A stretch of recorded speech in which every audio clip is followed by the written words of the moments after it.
Hello everyone, my name is Elena and I'm a junior at Upper Arlington High School, and today I will be discussing intracellular calcium oscillation and how it promotes the migration and invasion of liposarcoma cells. So what is liposarcoma? Well, liposarcoma is a soft tissue cancer that is derived from fat tissue, and despite the fact that the 5-year survival rate for liposarcoma patients with metastasis is only around 15%, therapy to treat it really hasn't been updated for more than 30 years. But what do we know so far? Well, the first thing we know is that a factor called IWS1 has been identified to be upregulated in liposarcoma tumor cell tissue as compared to healthy fat tissue, and elevated IWS1 level has been correlated with a poor patient prognosis.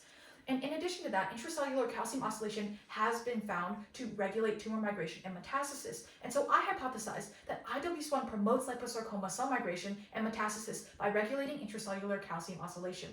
So in order to test that hypothesis, I have to compare two groups of cells, parentals, which are regular liposarcoma cells, and knockouts, which are liposarcoma cells that do not have IWS1. And so then I trained an artificial intelligence program to automatically recognize both those cell groups and be able to track their migration patterns. And I developed my own program in Java and Python to be able to analyze the calcium fluctuation that is occurring. So for the following video, high level of cell fluorescence indicates a high level of calcium within the cell.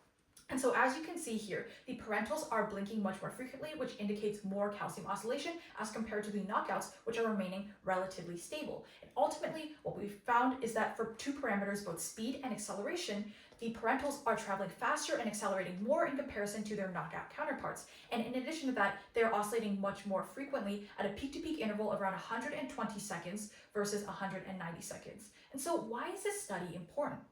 Well, to my knowledge, this study is the first one of its kind that is comparing IWS1 and linking it to calcium oscillation. And in addition, it is bringing us a step further towards finding a therapeutic target to treat liposarcoma and find a cure. Thank you so much.